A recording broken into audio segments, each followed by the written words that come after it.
Have you ever wondered why some Christians pray faithfully for financial breakthrough, work hard every day, try to be generous, and yet remain trapped in the same cycle of financial stress year after year? What if the biggest obstacle is not the economy, not your job, not your background, but a money habit so common that most believers never recognize it? The surprising part is that this habit often feels responsible. It feels safe. It even sounds spiritual. Yet it quietly keeps people stuck. And according to biblical principles, it may be one of the biggest reasons financial progress never arrives. Stay with me until the end because there is one overlooked lesson that completely changes how many Christians view money, and once you see it, you may never handle your finances the same way again. Every day millions of people wake up worried about money.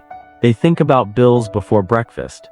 They check their bank account with anxiety. They postpone dreams because they believe they simply do not have enough. Many Christians are right there in the middle of that struggle. They love God, they pray, they read scripture. Yet they feel trapped financially. The question is why?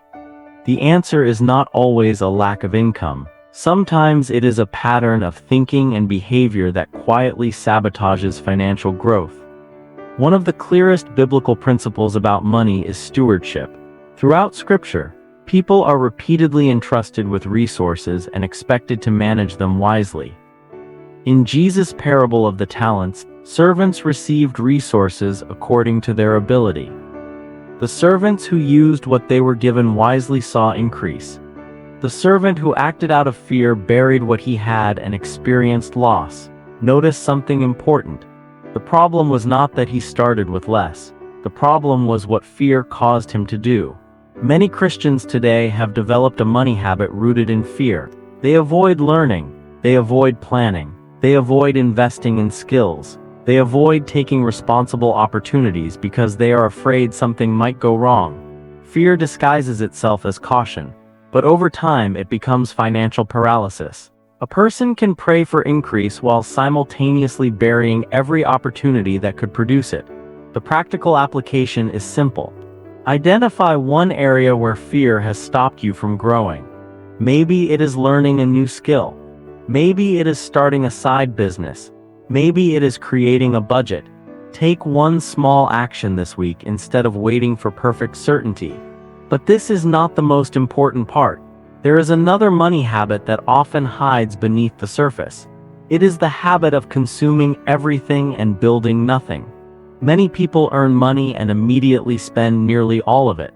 There is no margin, no reserve, no long-term plan.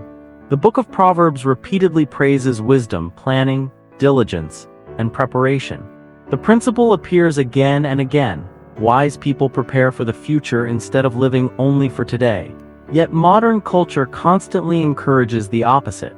Buy now, upgrade now, impress people now. The result is predictable. Income rises but financial pressure remains. A Christian can earn twice as much money and still feel broke if every increase immediately becomes a new expense. Applying this principle begins with asking a simple question before spending. Does this purchase strengthen my future or only satisfy a temporary desire? That one question can change hundreds of financial decisions over a lifetime. There is a detail that many people completely miss. Some Christians unknowingly believe that money itself is the problem. Yet Scripture does not teach that money is evil. The warning is about the love of money and the misplaced trust that can come with it. When people view money as something inherently bad, they often avoid developing financial skills altogether. They never learn budgeting. They never study business. They never improve their earning ability. They never understand investing or stewardship. Then they wonder why financial struggle continues.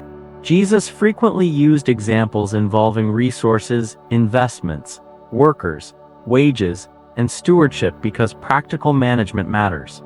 Money is a tool. Like any tool, its impact depends on how it is used. One practical step is to treat financial education as a responsibility rather than a worldly distraction. Learning how money works does not weaken faith. In many cases, it strengthens a person's ability to serve others and support meaningful work. What comes next changes everything. Another hidden money habit is waiting for miracles while ignoring responsibility. Faith is powerful. Prayer matters. Trusting God matters. But biblical faith is rarely passive. Noah built the ark. Joseph prepared during years of abundance. The early believers worked and served. Again and again we see faith connected with action.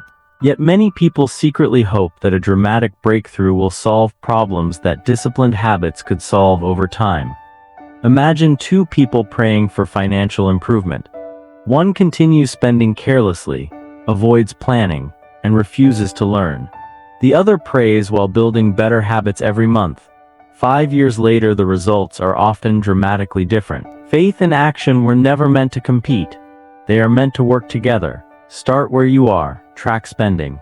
Reduce unnecessary expenses. Build an emergency fund. Increase valuable skills. Small actions repeated consistently create remarkable change. But there is still one final lesson that ties everything together. The money habit keeping many Christians poor is not simply overspending, fear, lack of planning, or lack of financial education. At the deepest level, it is the habit of believing that money happens to them instead of believing they are responsible for stewarding what God has entrusted to them.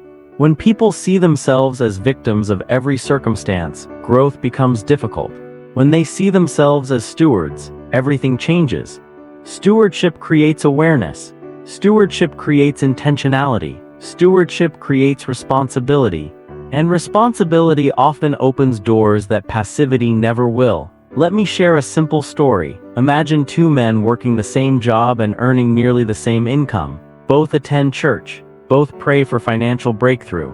The first man spends without a plan. He assumes that somehow things will work themselves out. He avoids learning about money because it feels complicated. Years pass and little changes. The second man starts small. He creates a basic budget. He reads books about stewardship. He develops new skills after work. He saves consistently. He becomes intentional with every financial decision. Neither man becomes wealthy overnight. But after several years, their lives look completely different. One waited for change. The other practiced stewardship. The difference was not luck. The difference was habits. As we close, remember this. Jesus revealed principles that point toward responsibility, wisdom, faithfulness, and stewardship.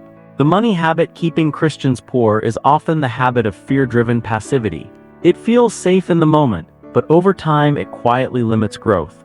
Financial freedom rarely begins with a sudden windfall. More often it begins with a renewed mindset and a decision to faithfully manage what is already in your hands. The moment you stop burying opportunities, stop consuming everything, stop avoiding financial wisdom, and start embracing stewardship, your relationship with money begins to change. And sometimes that change becomes the first step toward the breakthrough you have been praying for. Of everything discussed today, which money habit do you think is hurting the most Christians right now? Fear, overspending, lack of planning, or waiting without action? Share your thoughts in the comments.